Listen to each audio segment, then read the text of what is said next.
Welcome to the channel, and welcome to this review of Battletome Fyreslayers, an order Battletome that GW have very kindly sent me free of charge for your reviewing pleasure. Now, this is interesting for me because this is the first time I have ever really looked at Fyreslayers. As regular viewers will know, I'm relatively new to AOS. I've been playing 40k for donkey's years, and I played Fantasy Battle. Never really got heavily into the narrative of the whole Fantasy Battle universe. A few bits of it, but not a huge amount. And I have recently discovered AOS. Not that it didn't exist before, I'm new to it. So, a lot of these reviews of Battletomes are the first time I'm delving into certain bits of lore. Because for me, from afar, the Fyreslayers were just Troll Slayers. It's like, okay, there's some take on Troll Slayers and fire, but never really got into it. So, this is my first look at stuff like this, which is really cool. So what I'm going to do is just give a bit of an overview of what I now understand Fyreslayers to be, having had a good mooch through this book. Then do the usual page turn. It's been a long week.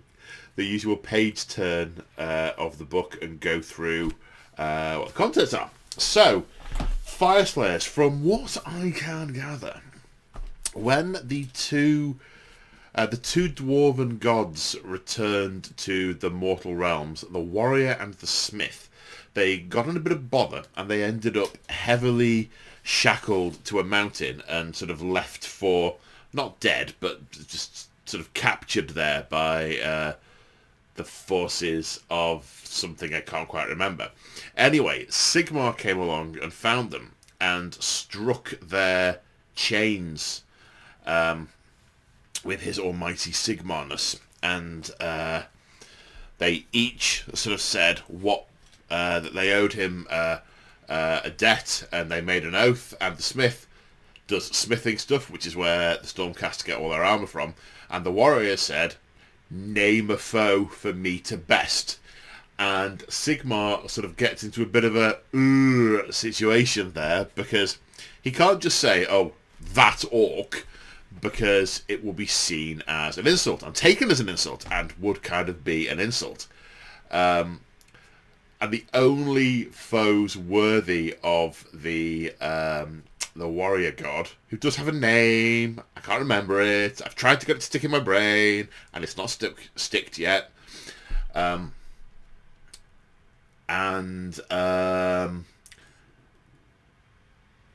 he had to name something that basically had a half-decent chance of killing, but was a real challenge. And so he named the Great Salamander, who'd been wandering around and just brutally murdering people and eating towns and villages in the realm of fire since eons past.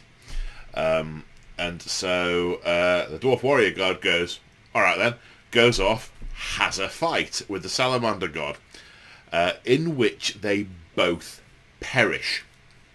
And in their demise, the essence of the two gods get intermingled and form the metal that they call gold, which was then, in an almighty explosion, scattered throughout all the mortal realms.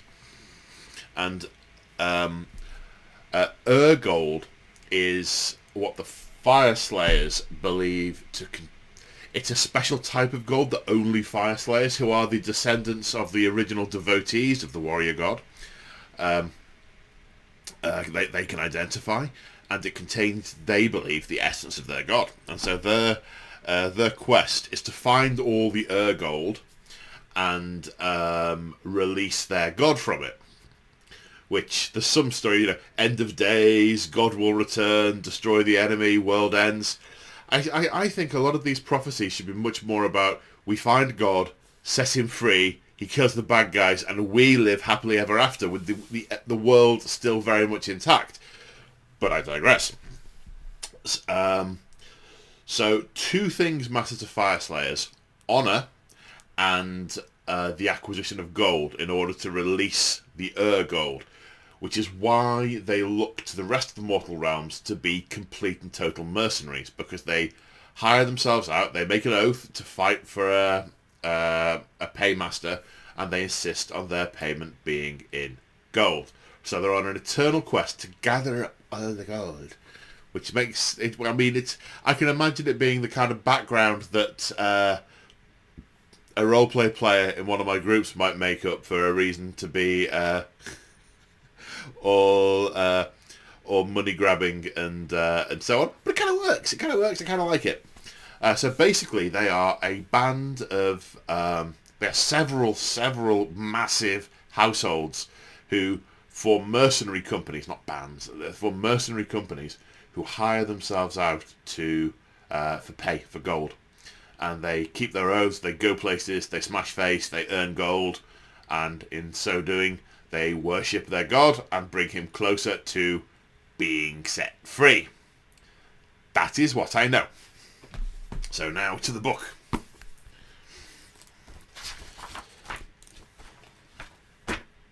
Contents page. There's some lovely dioramas. They've made some really nice scenery. It looks like they've used like aquarium bark to do a lot of the background to make all these sort of gnarled, volcanic-esque background pieces, which I think is really cool.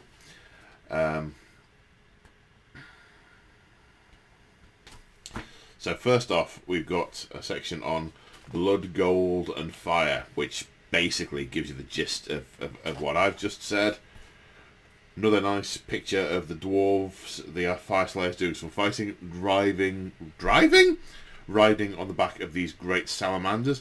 Now, these great salamanders, these eggs started randomly appearing in the ash of the Fire Realm, and they effectively contain the essence of parts similar to the Gold, containing bits of essence of both. These eggs are like little baby miniatures of the salamander god, and Fyreslayers of great power can raise them and ride them and tame them. So you get dwarves with magnificent orange quiffs riding fire salamanders round with big axes whacking things. Nice. The Fall of Grimnar. Grimnar is the name of the warrior god. See what I didn't do there. Yeah, the summary of what I just said, the scattered divinity, lots of lovely artwork. There's a cracking picture of the salamander god and Grimnar fighting. And it says underneath, "Let the runes ignite your wrath." Very cool.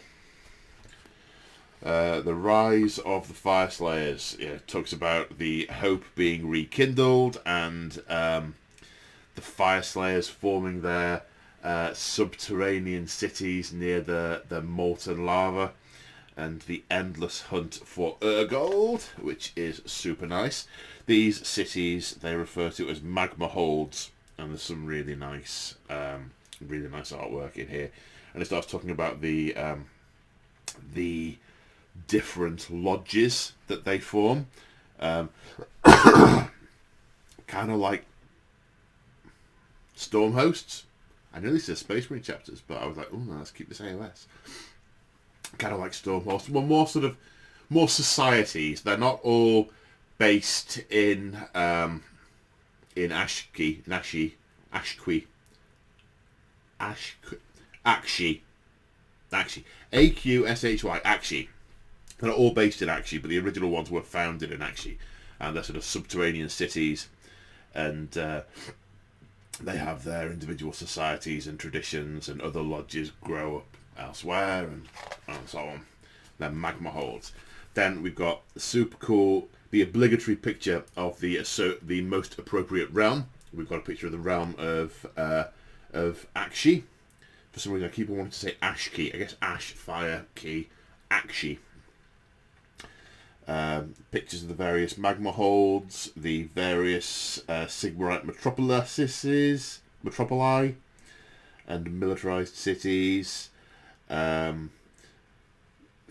Firehold with the leaping fire tongues. Yeah, bunch of cool stuff on here. The fire spawn pits. This sulphurous, foul-smelling mire is fabled as a hatching ground for mamadroths, which are the lizards they ride. Within its scalding mud pits can be found many precious eggs. Then we've got the Annals of the Lodges, which is your usual 3 or 4 pages that runs through the Age of Myth, Age of Chaos, Age of Sigmar, presumably the Soul Wars, mentions the Soul Wars, and then the Dawnbringers, with little sort of small paragraph vignettes, 100, 150 words on something that happened during the various age. The book is really, the pages really give a nice feel to the book because they've got this lovely sort of grey stony type edge. I'll show you. This lovely grey stony type edge with runes all down it and fire licking round the top, and really makes you feel like you're reading something in a dwarven furnace hold. Then there's a really nice bit here on some of the oaths that different lodges have upheld over the years, and I'm going to read them out because they're not very long and they're really cool. So you probably, if you're not interested in this, probably skip on 5 minutes. Honoured oaths. In their time, the Fyreslayers have fought for countless different causes, both virtuous and foul. They have battled beside undead warlords, avaricious raiders, and benevolent kings, uncaring of the finer details so long as their price is met. Below are recounted just some of their most lucrative and memorable deeds. The Oath of Blood and Gold. During their heyday, long before the Necroquake, the Ulrung of Shyish often swore their axes to the cause of the undead warlords, for their stronghold in the Vale of Forgetfulness bordered an archipelago of barrow empires, and the vampire baronies were locked in a constant state of war. Perhaps their most lucrative paymaster was Lord Sigantis of the Castelli,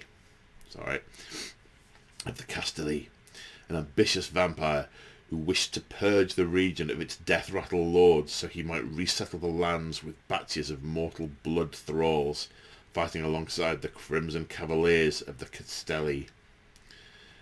The Orlung drove the White Kings from the crypts, smashing so many skeletal armies in the process that the ground for miles around was soon covered by the patina of pulverized bone. Impressed by the Fyreslayers' aggressive performance, Sigantis honoured his debts to the last and delivered every last ingot of gold that was due. But there was to be no lasting alliance between the Ulrung and the dead. When Sigantis' Castelli next came across their one-time allies on the battlefield, they did so as sworn enemies during the height of the Soul Wars. The Stone-Teeth Oath. During the reign of Grimnar, the Fyreslayers of the Baldrag Lodge found themselves fighting for a most unusual paymaster, an ambitious ogre warlord known as Glob Glittermore. The corpulent overtyrant offered the suspicious Dwardin a great hoard of treasure if they took care of one of his greatest rivals, the notoriously hirsute tyrant Hegbot Hairy Hands of the Stone-Teeth Moor tribe. Though he despised the flatulent and vile Glittermore, Grimnar accepted the contract. Baldrag fired stormed the Stormteeth mountain fastness, and the Runefather himself slew Hegbot after a ferocious duel, taking off the tyrant's head with a great swoop of his latchkey axe. Grimnar returned to the Overtyrant with his proof of his oath fulfilled, the severed forearms of Hegbot Hairy Hands, which more than lived up to their former owner's epithet. Showing surprising restraint for one of his kind, a chortling Glittermore ordered his Nablar servant to deliver the Baldrag's reward. The Aetherfire Oath. We're halfway through. The hearty Sigyorn of the forged cities of Channon had added their runemark to a profitable and long-running series of contracts with the Caradon overlords of Barak Son. During more than a century of profitable partnership, the Sigmar helped cleanse the resource-rich cliffs of the Globule lands, destroyed the Arcanite flux fortress of the Inbar Zoth, and came to the aid of the red-suited marines of Barak Zon during the siege of Talbunia, putting the Storkbites of Zigtig's Seven Legs to flight. Stork tribes. To this day, warriors of the Lodge continue to exchange tattoo designs with their Caradon comrades, a sign of mutual respect and comradeship. And then, my personal favourite, the Pointy Ear Oath. The Thungor Lodge of Heish have long had an adversarial relationship with their Lumineth neighbours, whose arrogance and condescension towards non-elves has raised the hackles of many a Fyreslayer warrior. Yet when an infestation of flesh-eaters threatened the peaks of Lunarest, the enterprising Lord Regent Ephastine Yemtria was forced to hire Thungor to face the troglodytic horrors, knowing that his own cavalry formations would be ill-suited to warfare amidst the winding quartz tunnels of the Mordants called home. Glittering with ore-gold dust and singing valorous songs, the Thungor shattered thousands of their ghoulish foes in the 6-day battle of the Glittering Deep, driving the rest above ground to be swiftly crushed by Lumineth charges. The Fyreslayers accepted their reward from Ephastine himself, who could not help but grudgingly acknowledge their boldness. I really like that page. Then there's the lodges at war. A bit of a structure chart for the lodges, with the Auric Runefather at the top, and then the Auric Sons being your sort of basic Fyreslayers of various ranks. Hearthguard Berserkers, Auric Hearthguard, Volkite Berserkers. Then the Rune Blessed, I think they are your like Rune Priest type things. And the Zargrim. Oh no, the Rune Blessed are the Nutters. They're the absolute, psychos. And the Zargrim are the Rune Masters. So it's all very cool. Bit about how the life in the holds. Then a page each on the various the various named holds that are in the book. Vorstag. Most famed of all the Fyreslayer dynasties are the Vorstag, they who claim a link to the first forged lodges of old. Prideful and traditionalist, Vorstag embody the warrior spirit of Grimnar, and have sworn not only to equal the deeds of their ancestors, but to surpass them. The Greyfired. Notorious even amongst the lodges for their ruthless pragmatism, the Greyfired are fierce mercenaries who never say no to a contract, so long as their exorbitant fees are met. Their grizzled Fireds are always on the march, serving 1,000 paymasters across 1,000 battlefields. The mortal realms are quite big. Subtext. Hermdar. The Hermdar are sworn enemies of oppression who value their honour above their desire for riches. Would-be tyrants soon learn to fear the blazing fire steel axes of these mighty warriors, for the Hermdar will make war upon evildoers, even when there is no promise of a lucrative reward. That makes them freaks in the dwarf world. I'm going to go out and say it. In the Fyreslayer world. Lofnir. Zealous, isolationist, and quick to anger, the Lofnir Lodge are looked upon with unease even by their fellow Fyreslayers. They revere the mighty Volcatrix, Bane of Grimnar, that's the lizard guy, and seek to bring about her second coming by immolating their foes and laying claim to vast tracts of Urgold. Then we have a few pages called the Heirs of Grimner, which tells you about all the different units. The Auric Rune Fathers, the Auric Rune Sons, Mamadroths, Masters of the Forge, Auric Rune Masters, Auric Rune Smiters, Auric Flame Keepers. Then the Fire-Blooded Warriors, Volca Berserkers, Hearthguard Berserkers, Auric Hearthguard, Grimwrath Berserkers, Doomseekers, Battlesmiths. There's a good chunk at least on each one. Then we are into pictures of dioramas, all the ramas. This particular diorama is against Skaven. It looks pretty cool. It's underground. You see, I'm gonna need an underground terrain set with big rocks and magma and the end is listless. Then we've got a creepy underground cavern here with marsh and vapor and gloomspite gits with troggoths and squigs and all the glorious underground enemies, and a picture of some magma droths. Then out here we have what looks like an upground Sigmarite temple. It's a little bit ruined and overgrown in a desert setting, fighting against the hordes of the Warriors of Chaos. I have to say, this looks jolly cool, and it's actually making me think, because I've got a pair of these statues. There's a sort of pair of like Gryph-hounds sitting on plinths, and they've done the Gryph-hounds in a sort of onyx style with gold trim on a pretty brilliant sandstone plinth with gold fixtures. They look really cool.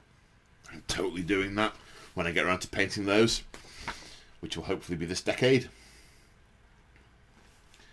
Then there's a little picture. This, again, it looks like a bit of a Sigmarite city, but it's got it's a Sigmarite strong point, but it's one that's being held by what they call the dispossessed, your sort of more traditional fantasy battle style dwarves who live in the various Sigmarite strongholds. And then a few more dispossessed Khorne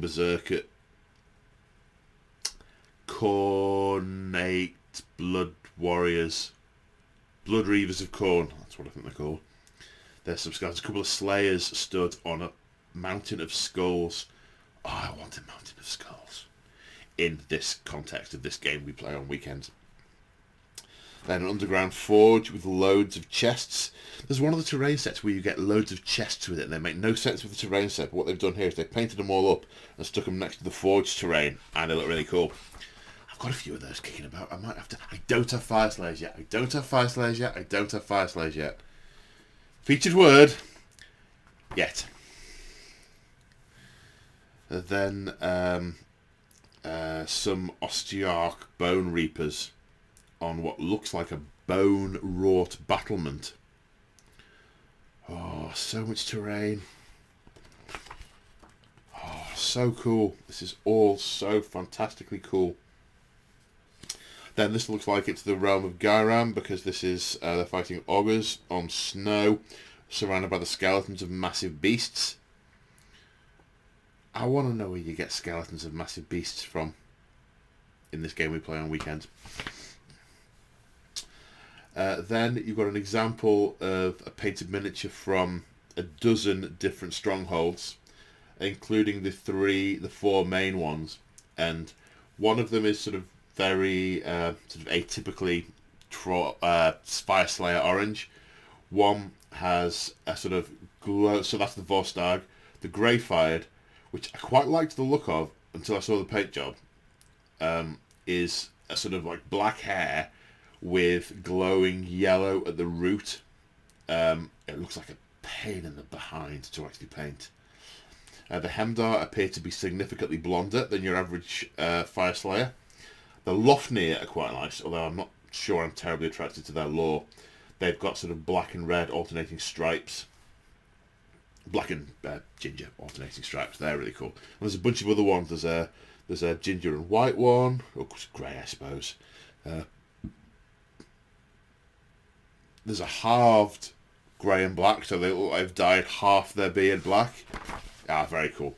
Then a massive, massive underground diorama with 1, 2, 3, 4, magmadroths on it, and bits of collapsed dwarven pillars, and what I wouldn't give for tables like this to be able to play these games and tell these stories on.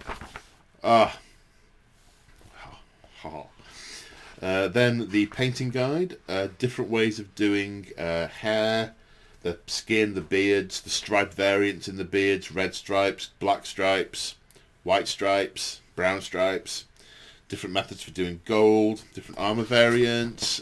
There's a good few pages of this. It's 4 pages. Various different details and effects. The smouldering grey crests of the Grey Fire Lodge. I hadn't noticed this before. First apply a base coat of Abaddon Black, then dry brush with Dawnstone, followed by a lighter dry brush of Ministratum Grey. Next, paint Trollslayer Orange thinned with Laramia Medium towards the base of the hair, and finally stipple Uriel Yellow at the bottom of the crest. Is it that straightforward? Yeah, they've just... I see. So they've basically just flooded the bottom of the hair crest with the orange, and then stippled yellow onto it, and then tidied up the armour around it. That's kind of cool. How to do Magmadroth scales, different colours. There's a red, there's an orange, there's a black one. Inside the mouth, pale hide of the Magmadroth. How to do the fiery cracked bases. Ooh, fiery cracked earth bases. Use a mix of a combination of Agrelian earth and badland to retrieve a varied texture, and some skulls from the Citadel skull set. Undercoat with Chaos Black, dry brush with Mechanica Standard Grey, Dawnstone and Ministratum Grey. Then paint the larger cracks with Mephiston Red, Trollslayer Orange, and then finally patches of Uriel Yellow. That last bit looks very tricky because they're tiny, tiny cracks. I wonder if you could do something where you paint the base in a sort of red and yellow sort of pattern, and then maybe mix some black with the Agrellan earth to put on top so it shows through. Don't know, thinking out loud. It's a technique. Looks like a pain. Okay, now we're on to rules. Allegiance abilities. Quick shift in the seat. You're going to get my side profile now. This is my good side. I don't know that I have a good side. I have 2 sides. You're going to get this one now. But the microphone's nearer, so I digress. Lodges. Yeah, okay, you can get to pick one of the 4 lodges for your army. If you don't have a lodge, you can pick a different lodge. Fierce counterattacks. These are all battle traits. They apply across the board. Use it to start the enemy command phase. Certain Auric Halfguard Berserkers or Volca Berserkers, so basically your line stuff.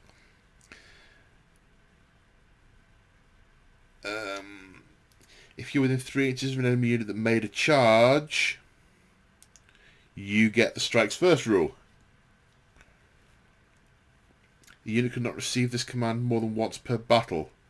Oh, you can use this command ability at the start of the enemy combat phase. Right, okay, so it's a command ability that can be activated with command points. I think that's what that means. Grim Wrath Oaths. At the start of the first battle round, you can pick one of the following oaths for each friendly Grimwrath Berserker to share. The rule for that oath applies for the entire battle. If your army includes more than 1 Grimwrath Berserker, you cannot pick the same oath more than once. Now, let's have a quick look. Which things count as Grimwraths? Okay. One moment, caller.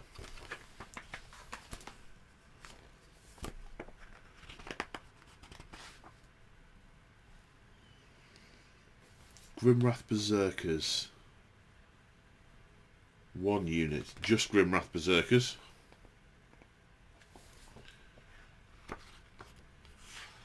I mean, I'm assuming some of the characters get this as well. Grimwrath Berserkers, Grimwrath Berserkers. Are they battle line Grimwrath Berserkers? Ooh, exciting, we're finding out stuff on the fly. Grimnar Berserkers. No, it's a single model.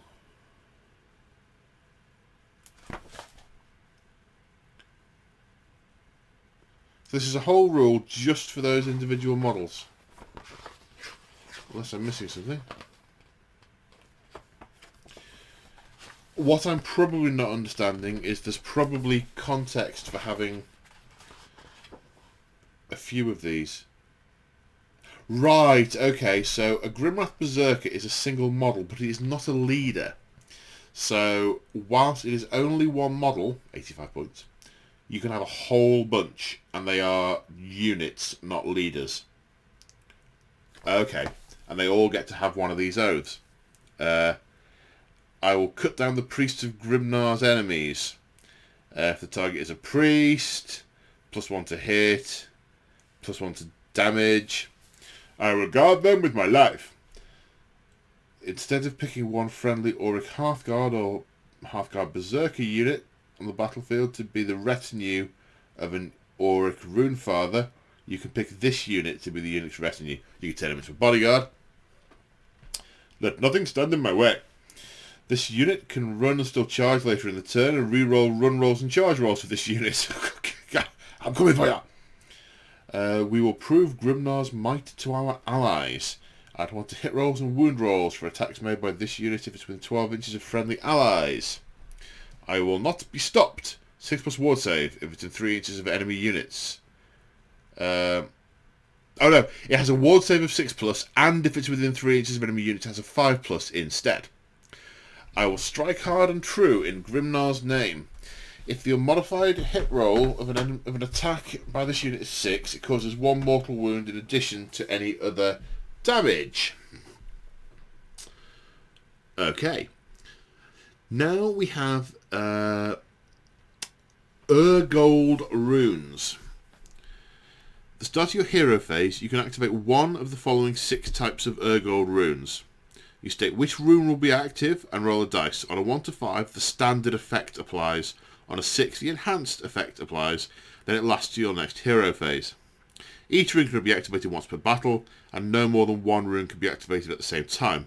Once you've used a rune, you can choose a new one to activate in your new hero phase, but cannot activate the same one again. So there's 1, 2, 3, 4, 5, 6 of these, and you get 1 a turn. Basically, 1 a battle round. Rune of Fury, standard. Add 1 to hit rolls, melee weapons, Fyreslayer units. Enhanced, so if you get that 6, add 1 to attack characteristic of melee weapons by Fyreslayer units. Rune of Farsight, +1 to hit rolls with throwing axes. +1 to wound rolls with flowing axes for the enhanced effect. Flowing axes, throwing axes. Enunciate properly. Rune of Searing Heat, standard. A modified wound roll for attack by friendly Fyreslayer is 6, causes 1 mortal wound in addition to damage it inflicts. Enhanced effect. When the rune is active, roll a dice for each enemy unit within 3 inches of a Fyreslayer unit. On a 2+, the enemy suffers a mortal wound. It doesn't say when you do that. Presumably when the rune is activated. Oh. You activate it in the hero phase, so any units that are within 3 inches during the hearing phase. Hearing phase, hero phase. Rune of Awakened Steel, improve the rend by 1. Enhanced, improved by a further 1, 2 in total. Rune of Fiery Determination, 6+ ward save on Fyreslayers. Enhanced effect, Fyreslayer heroes have a 5+ ward save. Rune of Relentless Zeal, +2 to move. Enhanced, +2 to charge. So there's some pretty utilitarian stuff there. That's all pretty good. I can see that coming into strategizing. Picking the appropriate stratagem for the turn. Then Blaze of Fury. So this is a new heroic action available to the Fyreslayers to use in the hero phase. Pick 1 friendly Fyreslayer hero. To the end of your turn, the enhanced effect of the Urgold rune that is active in the hero phase applies to the hero regardless of the activation roll. You cannot carry out this heroic action with the same hero more than once for the same battle. In the same battle. So it's another option to the heroic actions, which is quite good because they're not always useful, the heroic actions. They're quite contextual, and yes, you can use them to generate command points, but that's only a 50-50 if your general's alive. The chances are, whatever rune you are using in a given turn is going to be useful, so this will make that more useful for that unit, which is cool.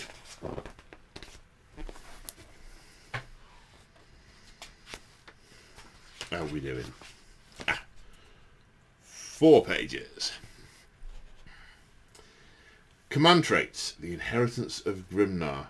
So these are for Auric Rune Fathers and Auric Rune Sons only. Fury of the Fyreslayers, +1 to charge to all friendly Fyreslayers within 18 inches of this general. Blood of the Berserker. Once per battle, after they've fought for the first time, you can say they will go berserk. If you do, they can fight for a second time. The strike's last effect applies to this general when they fight for a second time. Just excuse me a moment. I have need of refreshment. I've been talking for fully 36 minutes.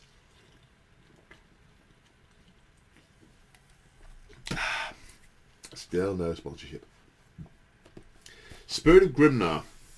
If this general is on the battlefield, when you make an activation roll for the purposes of the Urgol rune battle trait, the enhanced effect applies on a 5+ instead of 6+.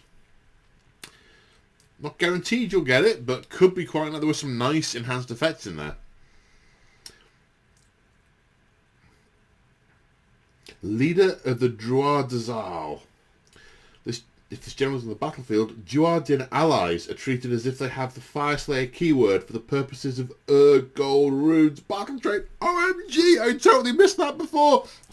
Oh, you could do a fantastic dwarf army with Druidin warriors and Fyreslayers and Caradon overlords, and you could have airships and helicopters and cannons. They still have cannon and guns and thunderers and engineers and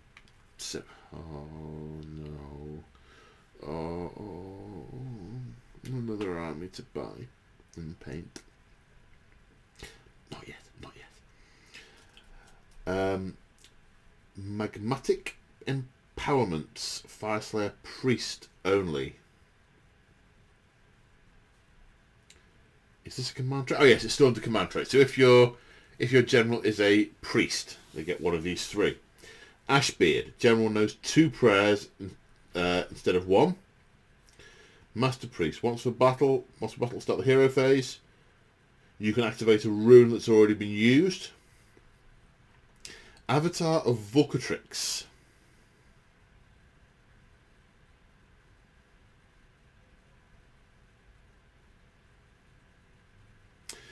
If your general is slain, set up a molten Internoth within 6 inches of this general.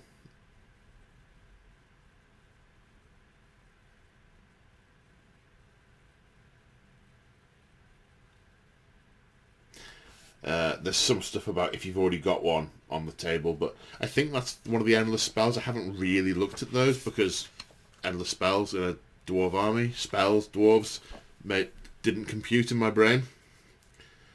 And I haven't ferreted that out yet, but basically, if he dies, God says, more fire. Artifacts. Then we've got 3 sets, 1 for Rune Fathers and Rune Sons, 1 for Priests, 1 for just regular hero dudes. So for the Fathers and Sons, Master Rune of the Unbreakable Resolve. Once per battle, at the start of the phase, you can say the bearer will use their master, and if you do so, the bearer has a ward of 3+ until the end of that phase. Take that, Terrorgeist. You mean 18 mortal wounds? Oh no. How on earth will I survive? Oh, well, a lot of 1s and 2s. That's unfortunate. The Fiery Ring. Once per battle in your shooting phase, Pick one enemy unit with 6 inches to the bearer and roll a dice. On a 2+, it takes d6 mortal wounds. Okay, you unleash a torrent of fire from your fiery ring. Puns on a postcard. Magnetized runes. +2 to charge rolls. The Heirs of Grimner. Put one of the bearer's melee weapons, improve the rend by 1 and the damage by 1. Nasty. Artifact of the Forge Temple. Fyreslayers priest only. Ash Cloud rune. Once per battle in the hero phase, will call down a column of soot. Until the end of that phase, units wholly within the enemy hero phase. Oh, it clogs the flow of magic. Okay. Sorry, reading the context at the top.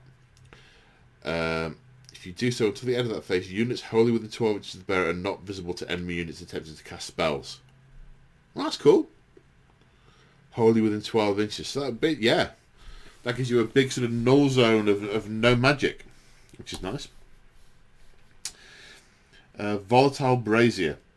When the bearer attempts to summon an invocation, you can reroll chanting rolls for the bearer and the range of the prayer is doubled. Droth Helm.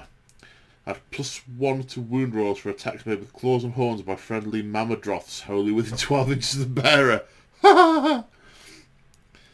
Relics of the Fire. These are the hero ones. Draft of Magma Malt Ale. That sounds painful. Once per battle, start the combat phase, you can drink the Magma Malt Ale, you fool. Double your attack characteristic to the end of the phase. Nulcidian Icon. Diffuses arcane energy into the bedrock. Can only be given to a battlesmith. Each time a friendly Fyreslayers unit within 12 inches is affected by a spell, on a 4+, you ignore the effect. The Demon Slayer. Pick one of the bearer's weapons. Ward rolls cannot be made for wounds and mortal wounds caused by attacks made by that weapon. That's nice. That's nice.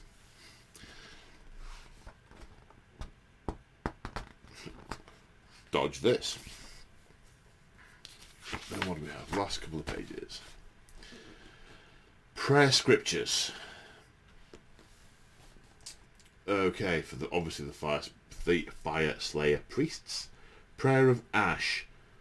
Answer value of 4, range of 18. Pick a friendly unit.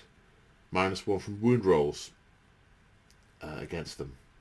Ember Storm. Value 3, range 18. Pick a friendly Half-Guard Berserker or Volca Berserker unit. They can run a charge. Prayer of Grimnar's Fury. Value of 3, range of 12. Fyreslayer hero. Doesn't have a mount. That is within 3-inch range of an enemy unit invisible to the chanter. Hero can fight. Presumably that's immediately. But you don't want to give it to a Mamadroth. The Wrath of Volcatrix. Casting value of 3, range of 12. Pick one friendly Mamadroth unit within range invisible. Use the top row of the unit's damage table regardless of how many wounds it suffered. Then mount traits. Flame Scale Youngblood. If you carry out Stomp, if your enemy suffers any mortal wounds, they then suffer 3 additional mortal wounds. Flat 3. Lava Tongue Adult. Again, innuendo on a postcard. When determining the attacks characteristic of this unit's roaring fire stream, which is presumably one of the Mamadroth's things, an attack characteristic of less than 5 is treated as being 5. Okay.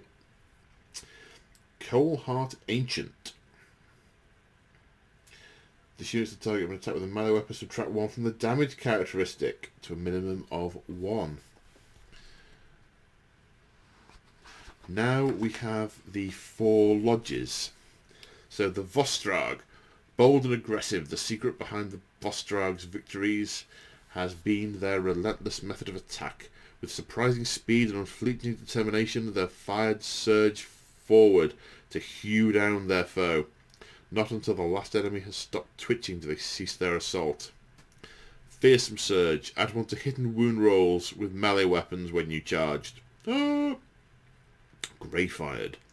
There are but two subjects that the Grey-fired willingly discuss. Mercenary jobs. They are eager to hire out their war services to any that meet their price. And the long line of bold heroes that the Lodge has produced. Many of the greatest Fyreslayer warriors have come from Grey-fired, and a fact that makes the Lodge justifiably proud. Spoils of victory. Add 1 to wound characteristics of friendly Grey-fired heroes that do not have a mount. In addition, you can pick 2 additional artifacts and give them to 2 additional Grey-fired heroes that do not have a mount. Nice.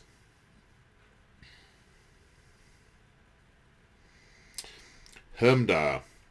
The Hermdar way of war is based on an initial aggressive act that seemingly shifts into a fierce defence. This approach allows them to storm enemy strongholds, then protect the slaves they have freed. Such tactics also come into play when they find and secure sources of gold. It is vital, as they cannot count on as steady an income of gold for the mercenary deeds of their rival lodges. If a friendly Hermdar unit wholly within enemy territory or wholly within 12 inches of objective fails a battle shock test, halve the number of models that flee, rounding up. Good for big units, I suppose. Lofnir. None can best the Lofnir in the finding of Mamadroth eggs or the raising of the hatchlings, and they boast some of the largest and most ferocious specimens of these fiery beasts in all the realms. The proud and ancient bloodlines of the creatures are as venerated as that of the Lodge's royal family.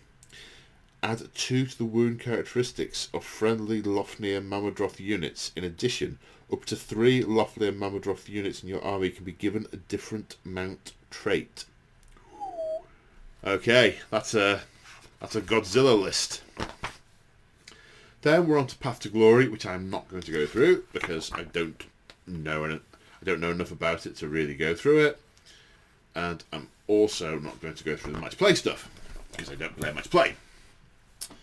And again, my opinion, well, I don't have the context to appropriately review it.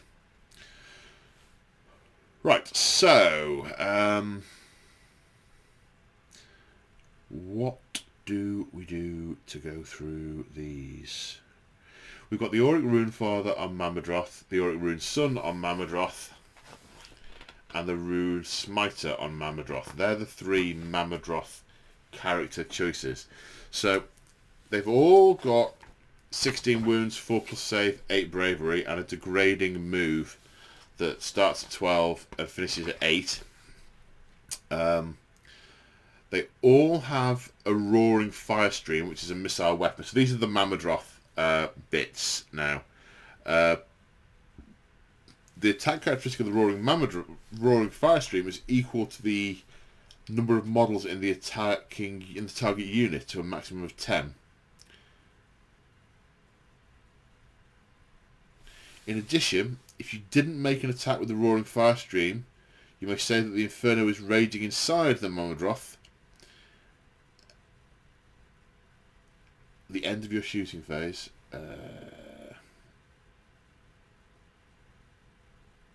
Okay, so if you don't shoot with it, you can increase your rend by 2 when you fight with it. Is the gist, I think.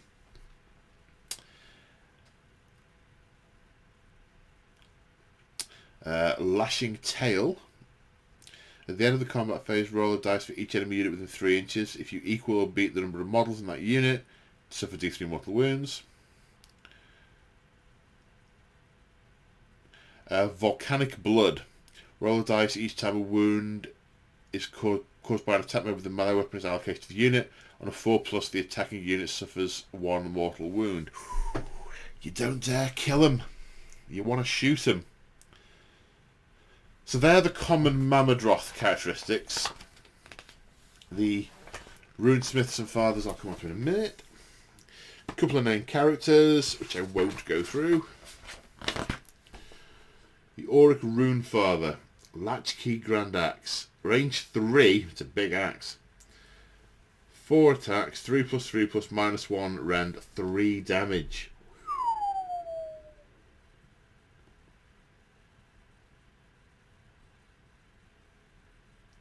At the start of the game, you can pick a unit of a certain type. It lists them to act as a retinue, and they can take some mortal wounds away from the Rune Father. They can take wounds from the Rune Father on a roll of some dice. I won't go through the detail. Dauntless Assault.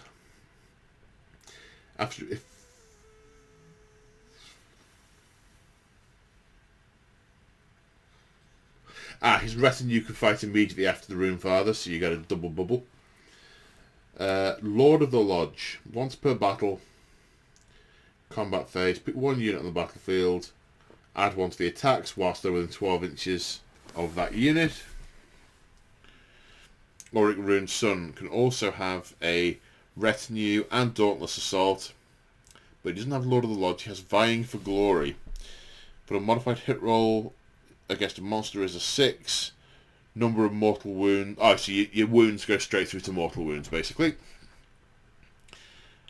And he's got some different weapons. He doesn't have the Latchkey Grand Axe. He has an Ancestral War Axe, which is 1 inch range, 5 attacks, 3+3+- -1, 2 damage.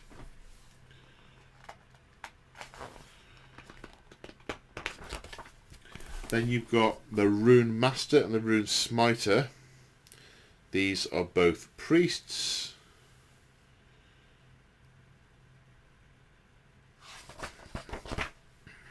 I'm trying to pick out some of... What's tricky is, because I've not played them before, I can't go straight to them and go, what's different? And just say, these are the same, these are the same. So what other heroes do we have? Auric Flamekeeper. Auric Flamekeepers are the fearsome funerary priests of the lodges. They keep alive the fiery spirit of Grimnar by absorbing the Orogold power from fallen Fyreslayers, channeling this energy to imbue their comrades with the supernatural might of the fallen god.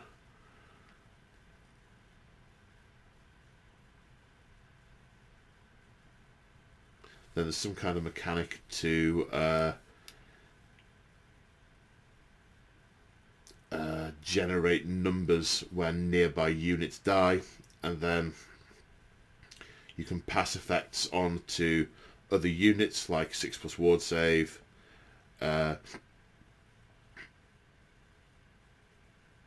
gets to fight before it dies, that kind of stuff.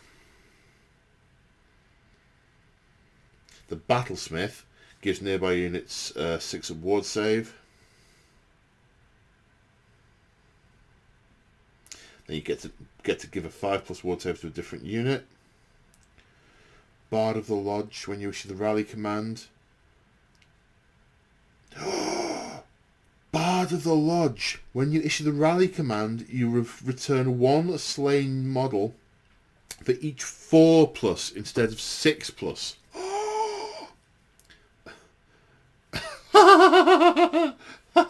Mental note.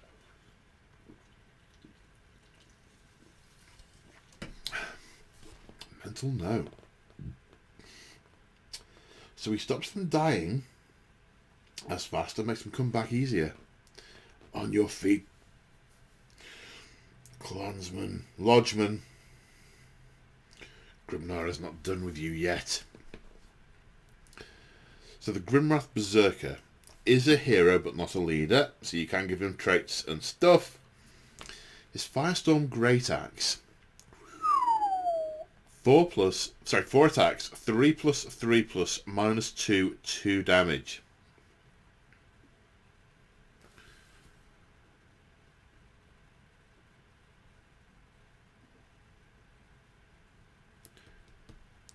Gets to fight again on a 2+. And dead but not defeated. If he dies and has fought no more than once that phase, he gets to fight again before he's removed from play. So basically this guy gets to fight twice whether he's alive or dead. Here's the gist. Doomseeker. Is another hero. It is said of the Doomseeker that their axe scorched the air with every swing. This is no dishonourable mercenary but a religious crusader whose word is their bond. These weapons are a similar profile except they're 1 damage.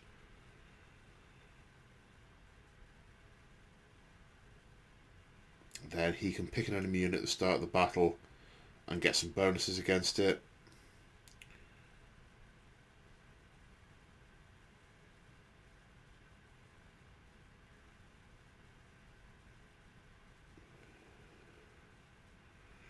Hang on, I don't get this. Runic power. Let me read this out because I'm not making sense of it. What I sometimes try and do is just glance over it and then give you the gist of what the rule is, but add 1 to the damage characteristic of this unit's melee weapons if the unit has 1 wound allocated to it. Oh, if this unit has 1 wound allocated to it. Add 2 to the damage characteristic of its weapons if it has 2 or more wounds. Okay. So you hurt him, he gets harder. So you don't... If you're going to attack him, you better kill him. Right, we look like we're onto units now. In fact, yes, we've got 2 pages, and on this page we've got 4 units. So the Auric Hearthguard, 2 wounds each, 5 up save, move of 4. Their Magma Pike is a missile weapon. 2 attacks, 4+3 plus -1, 1 damage. It can be used in melee, 3+3 plus -1, 1. A modified 6 roll.